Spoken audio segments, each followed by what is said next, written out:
welcome back to the channel. I know it's been a while since we've gotten a new episode, but we have a wonderful guest today here.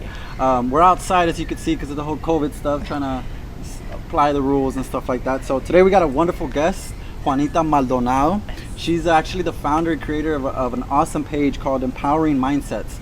And the reason I reached out to her was because I knew that she was trying to help others and create some type of change, which is like the number one reason of this podcast. The reason I started this podcast is to interview a whole bunch of people that have something to say, some type of tips or knowledge, anything that could help the younger youth that's like right behind us, right? Yes. So you want to start off by just introduce yourself again, and then telling them about your page and like how that came about and stuff like that. Okay, so first of all, thank you so much for having me. I'm Juanita Maldonado, like you mentioned earlier. It's a pleasure to be here. I know we've been trying to do this for a while now, since I think January, but our schedules were just so different. Yes. It was hectic, work and everything. But thank you so much for having me and for reaching out to me. It really means a lot. So you mentioned my page, Empowering Mindsets. So it's a Facebook and an Instagram page. Okay. So what I did is I founded this back in late April. It hasn't been around for that long. It's been around for maybe a month or so. So when I decided to do this, it was kind of something crazy. I get crazy ideas. I always want to do something, but I never have the time to do it. So I put it to the side. I never get anything going. So with this, it was funny because I was sitting there. I was literally sitting in my bed, and I was going through a dark time in life. It was just one of those things where I didn't know what to do with my life. We were under quarantine, so imagine not knowing what to do with your life and being in quarantine, and that's all you're basically thinking about. Not being able to do anything. Exactly. Even if you wanted to. Exactly. You can't do anything, and those thoughts are just eating you up. And at that time, I was going through basically depression too. I'll get into that later, but I was going through that episode, and I said, you know what? I felt like I was so alone. And like I said, you are in quarantine, so you basically are alone. Yes. You're like mentally alone and like physically alone. Yes. So it was just one of those things where you were just at home, and I said, you know what? I don't want to have this feeling anymore. I don't want to feel alone, and I know that I'm not alone. There was two sides to me, there was one saying you're not alone, but there was another side saying you are alone. The good and the evil side, basically. So I said, you know what? Let's do this. So the thoughts were all in my head because I'm a thinker. I'm constantly thinking. Right now, we're here having a conversation, and I'm thinking about something else, but I'm still here. So I had that. Everything was basically brainstorm inside my head, and I said, okay, I have 1,000,001 thoughts. How do I put this together? So I got my little journal, basically, the little journal, and I wrote down everything that I had. I said, okay, well, all of this is not going to work. We have to basically put it together, piece it together to make it work. So I sat down on my journal and I said, okay, it's Instagram. So basically I follow a rule on Instagram where let's not post every single day. Let's not, because we don't want people to get overwhelmed by the posts. It's too many. So I said, okay, first of all, when are we going to post? And I said, you know what? Okay, when are we going to post? What are we going to post? This and that. So I said, okay, I feel alone, but I know I'm not alone. I have a story to tell. So I know other people have a story to tell as well. So then that's when I said, that's the concept. That's when Instagram yes, it clicked. So I said, you know what, that's the concept. Instagram. Why Instagram too? Because believe it or not, Instagram is one of the most known platforms. It's one of the most used platforms, and you can use a picture and tell a story at the same time by sharing that picture. So I said, Instagram it is. And then I said, but I don't just want my audience to be people our age, I want people of all ages, people of all backgrounds to get this message. That's when I said Facebook. Yes, because Facebook is for older people. Facebook has your grandma and like your little brother on it. So exactly. You're good. So I said, you know what, Facebook it is. And the cool thing about it is that once you link Instagram and Facebook, you can link them together. So I don't have to be doing double the work, basically. Post on both. Exactly. So I said, you know what, okay, let's do that. So I presented the idea to my sister. My sister is the toughest critic I can possibly have, but because she knows me, she knows how strict I am on myself. She's younger than myself. She's 16, 17, So I said, you know what, this is what I have going on. She told me the pros, the cons. She said, hey, you're doing this right, you're doing this wrong, you know, because she's a lot younger than I am. So I said, you know what, if I want to reach that audience, I have to take her input as well. Because that's how they receive they receive messages differently than us. Exactly. So when I told her that, she said, okay, let's do this. So basically she told me on Mondays, let's do Motivational Monday. Okay. I had the idea of, you know, Monday's always the most difficult day of the week, friends. It's like the beginning of the week. So it's like you just got that weekend like slouch kind of energy. You're still dragging a little bit from Sunday and Monday. Monday's actually my favorite day because it's like the beginning. So it's like a free slate, clean slate type of thing. And I want to touch on something you talked about, which is Instagram. Yes. So you know, Instagram's filled with like perfect lifestyles.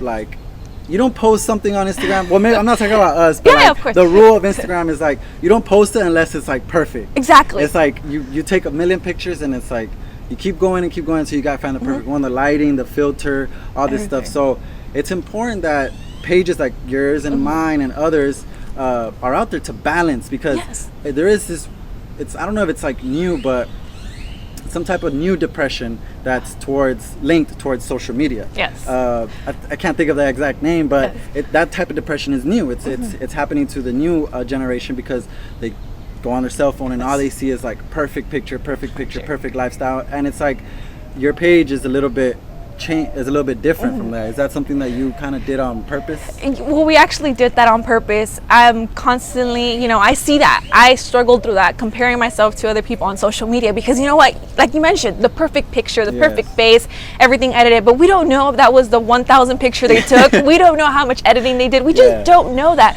So I said, you know what, with my page, let's do something a little bit different. So I don't know if you've noticed, but when I post a picture of someone telling their story, on their hand it says know who I am. So I tell the person, you know what, send me the most raw picture of yourself with the message know who I am on your hand. When they send it to me, I do no editing. I do it just as they sent it. So that's basically, you know, what I said, because these are real people. You want to get to know the real person. If I want to get to know the other side of you, I'll go to your Instagram. You know, I'll go to your Instagram page. But with this, it was different. So let's say that someone stumbles upon your page, right? What is like your purpose? Like, what's the number one reason you'd say, like, man, this is the one issue or problem, I guess you could call it, that you're trying to help or like change? And what is the number one thing you say you're trying to accomplish? So basically, I guess this is where I touch up. So when I decided to do this page, I was going through a very tough time in my life. With mental illness, I was going through depression. It had been going on about since high school, since I can remember. But I'm Mexican American, so as you know, in Mexican American households, we don't address that. In Mexicanos, we don't address that. It's you're tough. You have to be tough. I was tough. Your parents were tough, so you have to be tough too. Yeah, and if you try to talk about it, it's like, oh, you're being dramatic. And to their defense, it's like something they're just not. They don't know about. Yeah, exactly. They don't know about it. So. But in the long run, you know what? That's what affects us. They don't know about it. So in my case, I didn't know about it. But it was something that was eating me up on the inside, and I was trying to figure it out what it was. I said, is it my mom? Is it, you know, the situation with my dad? Is it my sister? I couldn't pinpoint it because I wasn't educated on the subject. Exactly. So it took me I got into college where I said, you know what? This is depression. So I didn't really know what it was until I heard someone mention it. Happened, yes. Yeah, so someone said, you know, I'm battling through depression. And I said, well, what is depression? They kind of gave me, you know, an overview of what it was. And then I got informed and I said, you know what, this is exactly what I'm going through. Yes. And I would have never figured it out if it weren't for that person that told me. The reason I laugh is because, well, I experienced something very similar. And it was funny because I was reading something and like the symptoms on depression, I was like, that's me. Yeah. Like, I didn't realize. I thought it was just like you're just having a bad day. Like exactly. A few bad days back to back. And then you start... your patterns, like your lifestyle starts matching those of depression. You're just like, wait, I'm depressed. Like, and you're so deep in already. You're like 4, 5, 6 months in, and you're just like, wow, this is. I've gone to like not rock bottom, but you're pretty much like, no one around you knows. My mom, my dad, they didn't grow up on books and educated on depression and stuff like that. It's kind of snap out of it type of thing. Exactly. So like you mentioned, your mom, dad, they didn't grow up with this. To this day, my mom doesn't know because she's the type of person that we really don't talk about this stuff, like because it's a Mexican household where, you know, we're strong, independent, and all of that stuff. So I was at that point where I said, you know what, everything, the situation. I was going through some tough times with my dad, and then basically school too. I was being overwhelmed by my future, and everything was just being thrown at me. I was, you know, in the relationship that I was in too. It was just everything. The thing that most affected me was my dad leaving our life, because I was the daddy's girl. I was always with my dad, and that basically, I realized, you know what, this is rock bottom. I would cry out of nowhere. I wasn't enjoying the little things in life. I'm a very happy person, and I was realizing that I wasn't being happy. I was faking being happy. The energy sucked out of you, like, completely. Exactly. I didn't want to do anything. I would tell my friends, you know what, I don't want to do this, I don't want to do that, I just want to be at home. So that was the number one sign that said, you know what, something's not right. Why do you always want to be home? Why don't you want to go out with your friends? You know, I would see people hanging out, and it would hurt me because I wasn't there with them, or they wouldn't invite me, but I knew they weren't inviting me because I would always say no. So when I said, you know what, this is depression, you feel like you're going through this alone, you're probably not going through this alone. So during quarantine, like I mentioned earlier, all these thoughts were eating me up alive. So then that's when I realized, you know what, let's do something. A page. Yes, let's do something that will help you, but also help others. So that's when I said, you know what, let's do this. Yeah, so the page is the beginning, I assume, right? Because I assume that you know, you're a thinker, you're like a creator, so I assume this is not the end of it. Yes. So that's step one. Where would you see this, and what would be some goals of yours to turn the page into, you know, something, or I see you interviewing people, or you meet up with others or something? So basically what I do is I majored in broadcast here at UTRGV, so they always told us, don't send people the questions through online because they can manipulate them, you know, do a one-to-one. But I said, you know what, I can't sit down with you one-to-one and talk about these things, because some people are not comfortable speaking about these things yet.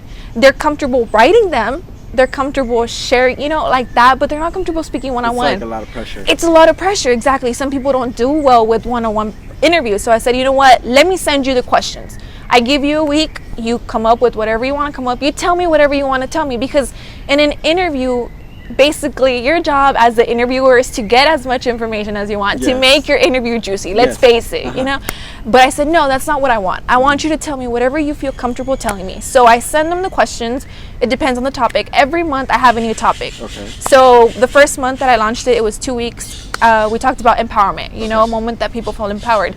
May is Mental Health Awareness Month, so we did focus on a lot of people and them telling me their story. So I'll send them the questions, they'll share their story with me, whatever they want to share. So that's basically where it started off. And where would you say something, I know we talked about depression, and something I can relate to. What are some things that you did, like physically, walks, or I know walks help me a lot when I go through stuff like that. So somebody listening that they're in the same household, they're in the same Mexican-American household, they know something's wrong, but they can't go to mom, they can't go to dad, but they're watching this video and they know something's wrong. What could they start doing? What would be some advice or some tips that you would say, like, this worked for me, and if maybe it could work for them?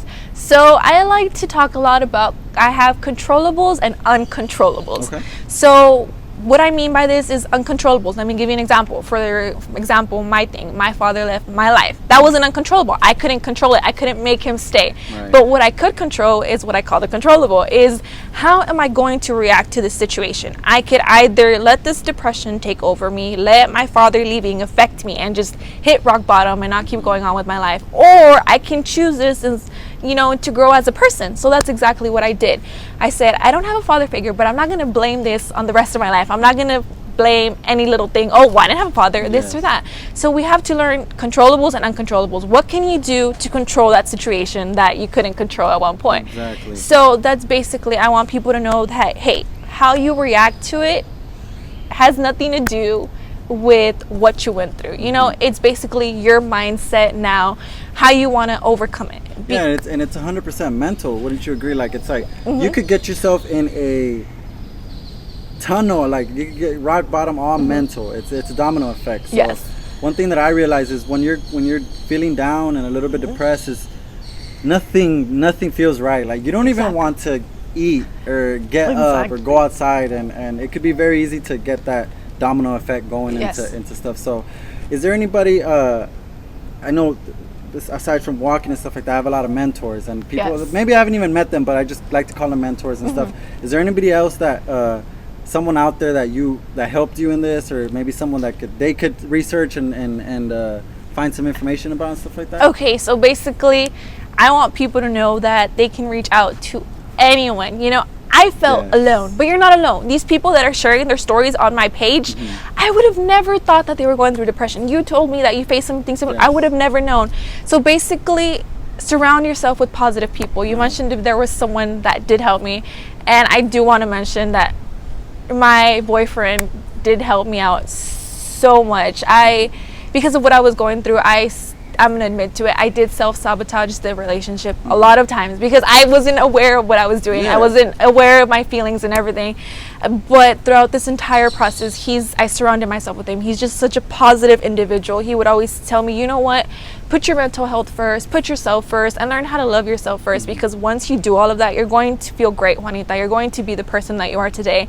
And I actually listened to that advice. I said, you know what, let me start thinking positive again. Let me, take it step by step, day by day. Let me not overwhelm myself, because if you try to make a change from one day to the next, you're going to overwhelm yourself. And you're right about surrounding yourself with the right people, because I don't know the exact number, but I know I'm gonna say 5, but they say like you become the average of the 5 people you surround yourself, right? It could be 6 or 7, I don't remember the exact number, but that's huge. Like that one phrase is huge. You surround yourself with 5 people that are trying to do something. It's the reason I reached out to you. It's like, I don't even know you, but like just like going through your Instagram, it's like, I know you're trying to do something. And, those are the people I reach out to, because sometimes I don't know what I'm doing, you know what I mean, with the podcast, and I'm just like I'm like, man, I started this thing already, like I have to keep going. Where do I go? Yes. But I know that I want to. It's just sometimes it's just you feel like a weight, you know, and I'm sure you experienced that a whole bunch of times with the page, but I'm excited about the page. I see what you're trying to do. Thank you. I kind of get it. I understand where it's going, and I feel it's important, like I said, right now, especially in the social media generation. Oh my gosh, yes. Because there's a lot of people coming up, and mental health has become not taboo, but it's something people don't really talk about, or it's not really a hot topic. Recently it has been, though. I got to give it up. Recently you will see it trending on Twitter and Instagram, and I would say within the last 3 to 5 years is when it really became like something you could talk about. It's something that people actually, you see people tweet about it. Yes, exactly. It's like comfortably.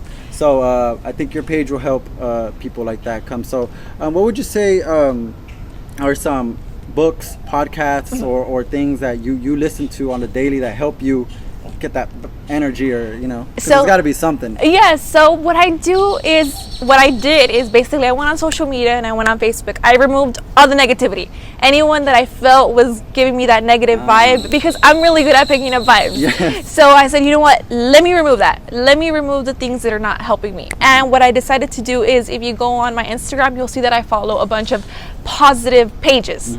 A lot of pages that you can relate to, a lot of pages that are kind of similar to mine, and I follow pages that have quotes and all of that stuff, and that's honestly helped me so much, because I realized, hey, I connect with this, and there's a lot of pages too that offer you advice for helping you get through anything, like with mental health, self-care tips and all of that stuff. So it's very important for you to follow positive people, positive pages on social media, because following negativity, following someone that you're constantly comparing yourself to, that's leading to negative thoughts, is not good at all, because it's crazy that social media has that much power over you. For example, I'm going to give you a quick example.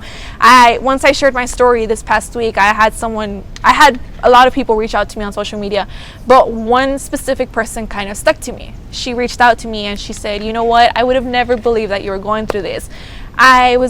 She told me I was going through depression. I said, and I hated the fact I was always thinking, how is she so happy while I'm drowning in depression? Yes. And that kind of hit me, because if I go back and look at my page, it's true, I'm always happy, but not because I was trying to fake it or till I make it, like they said, but because that's the image that I want to give people. Yes. That regardless of what I'm going through, I'm going to show up with a smile, because that's what I was taught. You know what, wherever you go, whatever you're going through in life, don't take it out on the person.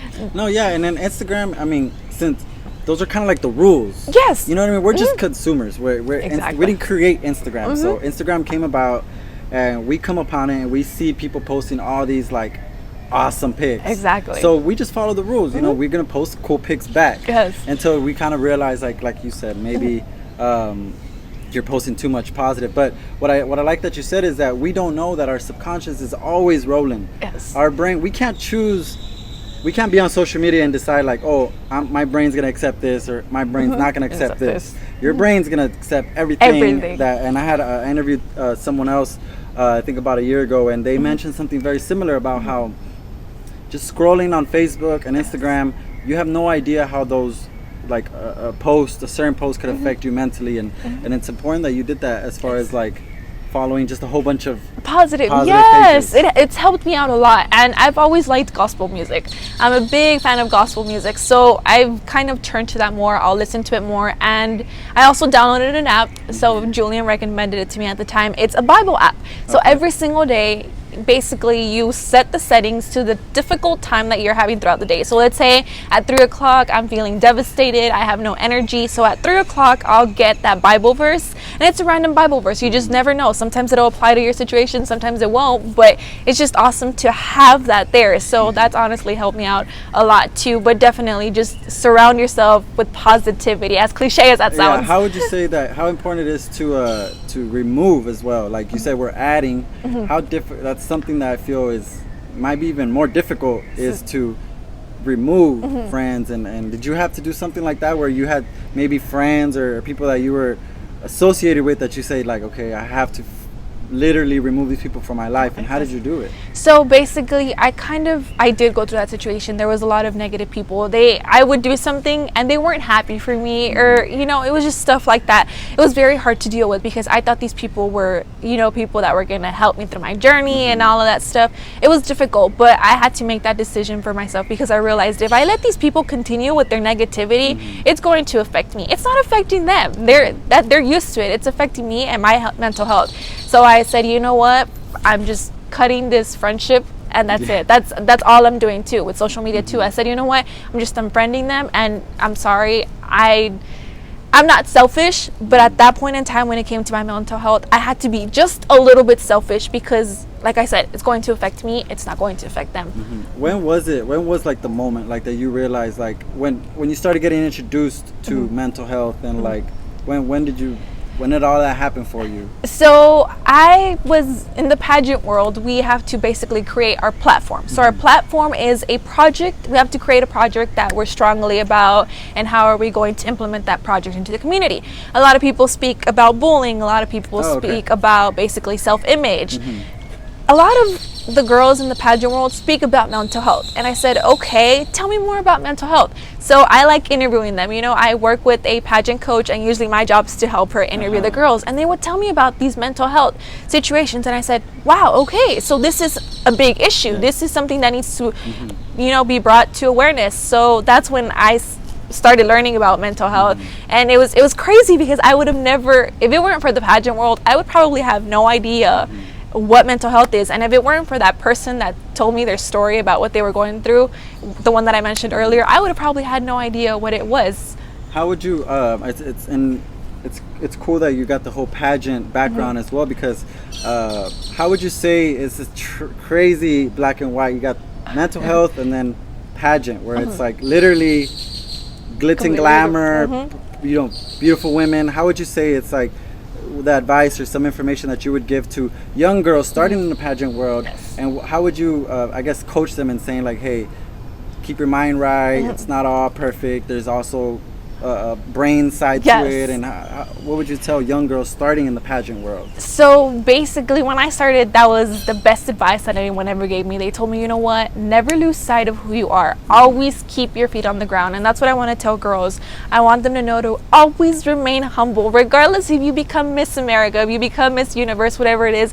Always remember to stay humble, and like the Tim McGraw song says, always stay humble and kind, and help the next person in line. Because believe it or not, it takes a team, it takes a village to help someone win a title. And when you win, you're not alone. You're not alone. So be sure to always thank those people that helped you, and help the next person in life, because you got there by the help of others. So now it's your turn to help that person. So never lose sight of that.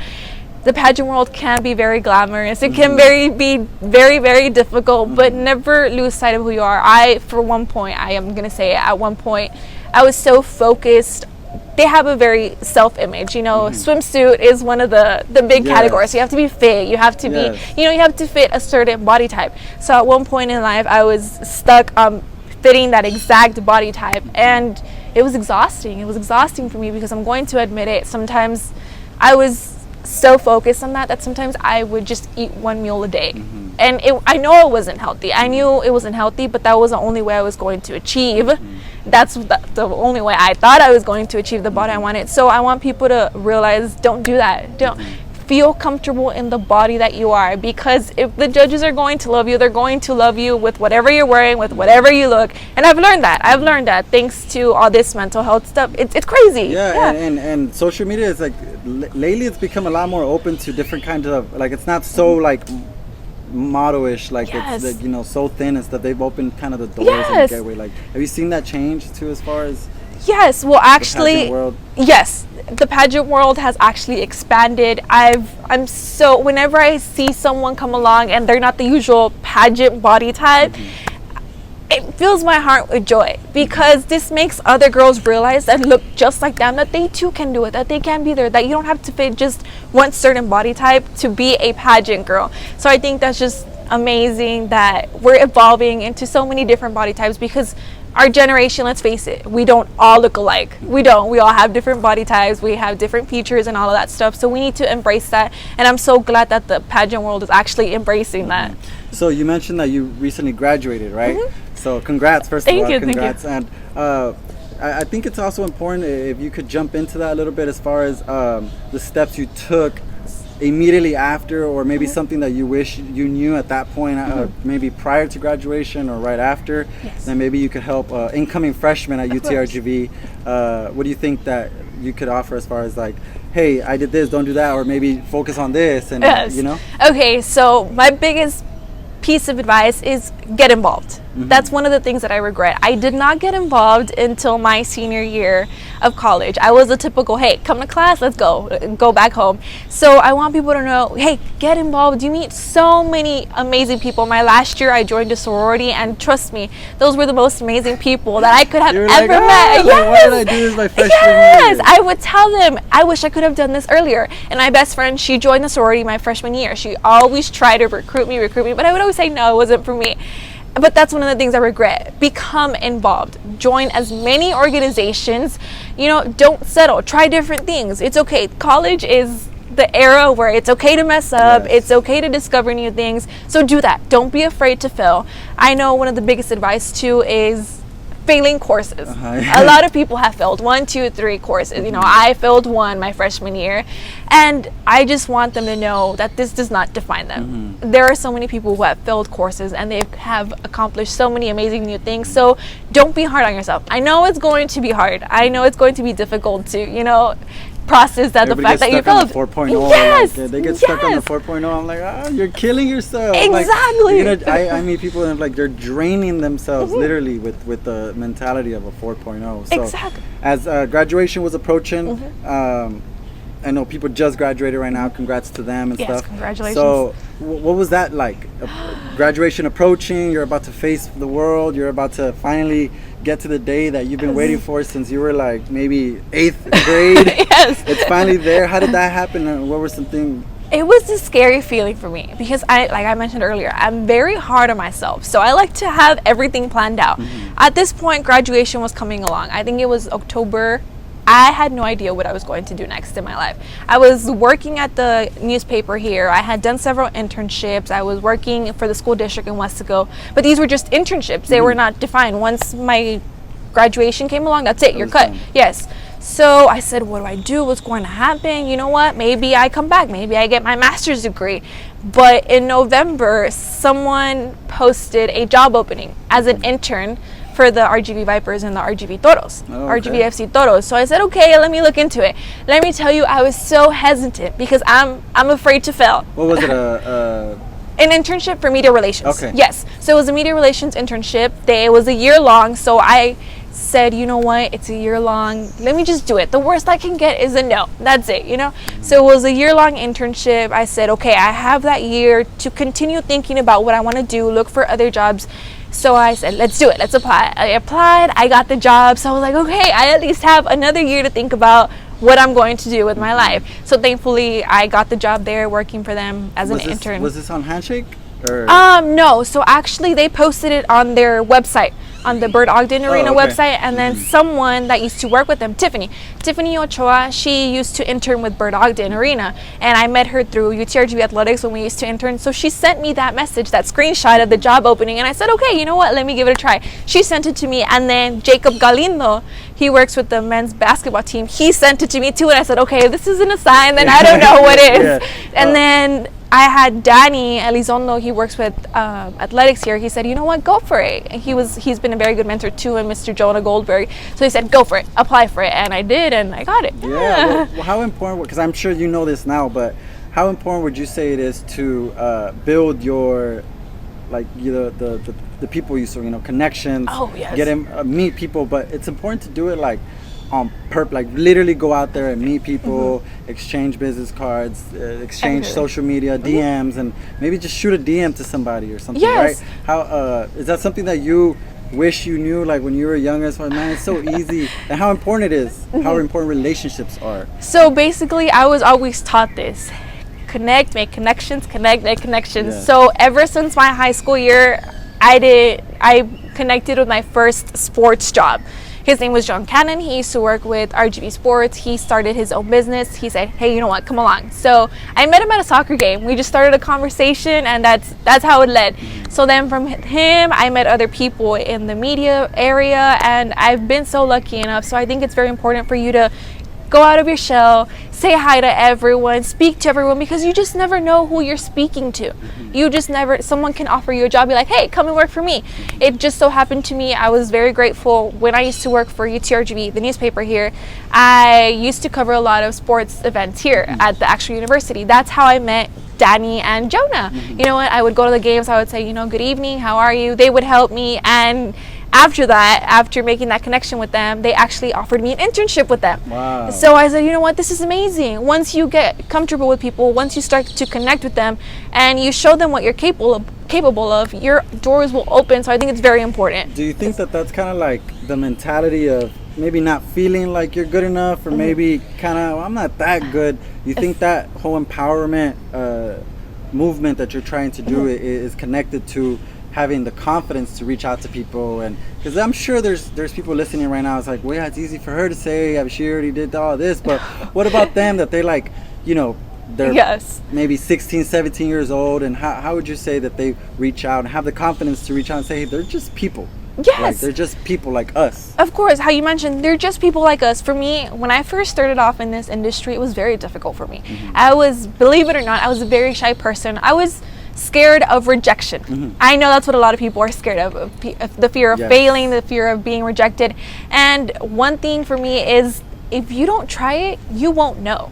So I want people to know, hey, go for it, because you don't want to be stuck with that what if feeling. What if I had said hello to this person? What if I had submitted an application for this or for that? So I think it's very important for people to realize that failure is another stepping stone to success. It's literally like half of it. Like I feel like college is half the degree, which is half to try to get the 4.0, the books, the studying, but then the other half is the people you meet. Like if school was in right now and it was like a Monday, like 9:30 a.m., it'd be flooded here with people. And you have no idea who you're passing by. Like, you have future doctors, future engineers, future like creative millionaires, future billionaires. There's got to be a billionaire walking around, future billionaire walking around somewhere around here.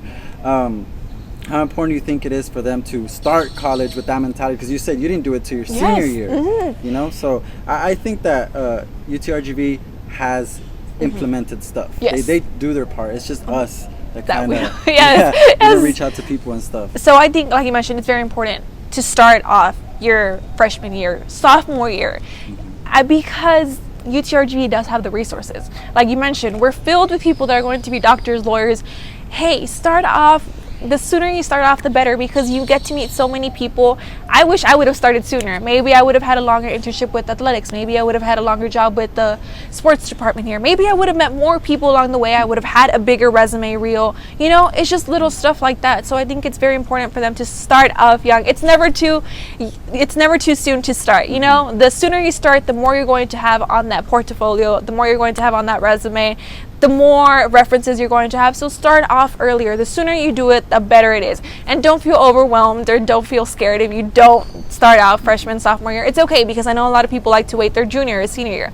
It's fine. Everyone is at their own time. Everyone takes different steps at different times. How did you pick your major? So that's like a huge thing. So how did you navigate yourself through saying like, okay, this is what I want to do career-wise? Eventually you have to make the decision of this is what I'm going to focus on. How did you do that? And maybe give some tips to young ladies out there that are going to start to make this decision. So funny enough, I laugh because I know most people have their life figured out by college. Your senior year, you're applying to the school of your dreams, to the program of your dreams. My senior year, 6 months before I graduated, I had my mind set on becoming a pediatric oncologist because I wanted to work with children that had cancer. But interestingly enough, I took a chemistry course and I hated that class. It was an AP class. I hated that class. I didn't want to do anything. I wanted nothing to do with that class, and I said, you know what? No, this is not for me. So I kind of sat there, contemplated my life. So when I applied to UTRGV was my first choice. I got into Corpus Christi, Texas A&M. My heart was set on Texas A&M. I went over there for orientation and I said, you know what, this is not for me. I didn't like it. It was just vibes. Yeah, it was just the vibes. I didn't like it, so I said, you know what, let me stick to UTRGV. So when I applied to UTRGV, I applied for communications, regular communications. Okay. I had no idea there was such a thing as mass communications.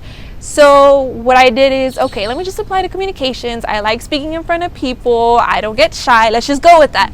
But then I realized that I had a love for sports. So come my freshman year in August, I go to my, what was the word? I forgot. What do we call them? The people that... The advisors? Yes, the advisor. Yes, that was the word. So I go to my advisor and I said, I want to change my major. It's going to be mass communications. And she said, are you sure? I said, yes. Because I realized that I had such a love for sports. I knew basketball, I knew volleyball, I ran cross country, track, soccer. I had such a love for sports. So you said, let's do this. And I realized that I like to communicate. I'm not scared of being in front of a camera. So I combined those two things together. So it wasn't until my freshman year of college that I figured it all out, what I wanted to do with my life. And I know it's scary. I know a lot of people come into college maybe until their second, third year, not knowing what they want to do. But essentially, I would tell people to do what they love.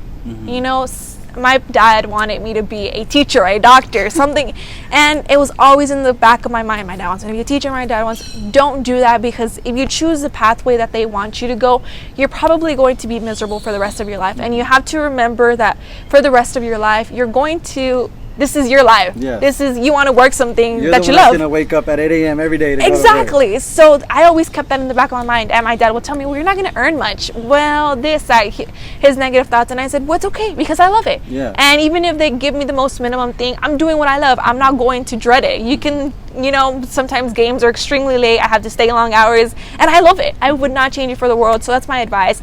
Choose something you love. Before we wrap it up, because it's been an awesome conversation. So if you had, I guess the 13-year-old Juanita right in front of you, you know, 12-year-old her, what would you tell her? What would be a message that you've come so long now? What would you tell the younger version of yourself before we let the guys go? So basically for me, it would be believing yourself. I lived my life in fear most of the time. I felt like I wasn't good enough for the opportunities that were being presented my way.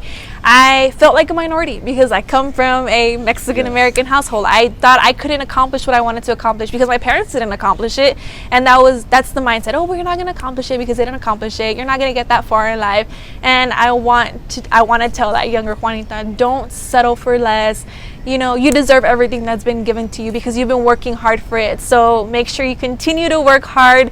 Like I mentioned, always keep your feet planted on the ground and just keep going. Don't stop with any little thing that happens, because any bump in the road, I mean, everywhere we go, there's bumps in the road, but we usually get to our house, correct? Yes. So it's basically how it is. There's going to be a bump in the road in your career, but you're eventually going to get to where you want to get to. So that's basically the advice I would give my younger self. Awesome. Like, thank you so much. I had a Thank blast, you. and I know for sure there's like, people are gonna have to rewind because there's so much There's so much. information. Where could they find you? I know you got a page, and, Yes. where could they find you on Instagram and Facebook, and maybe reach out to you if they have any Of questions or course. something? Yes. So my Instagram, my personal one is Juanita with 3 A's at the back, Maldonado, and then my page is at Empowering Mindsets _ on Facebook too. They can find me as Juanita Maldonado. My page is also Empowering Mindsets.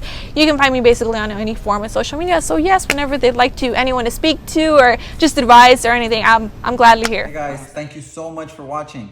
Please hit the subscribe channel so that you stay up to date with all the latest episodes. Also, can you please give this video a like if you learned anything at all from the episode you just saw? Thank you guys. See y'all next time.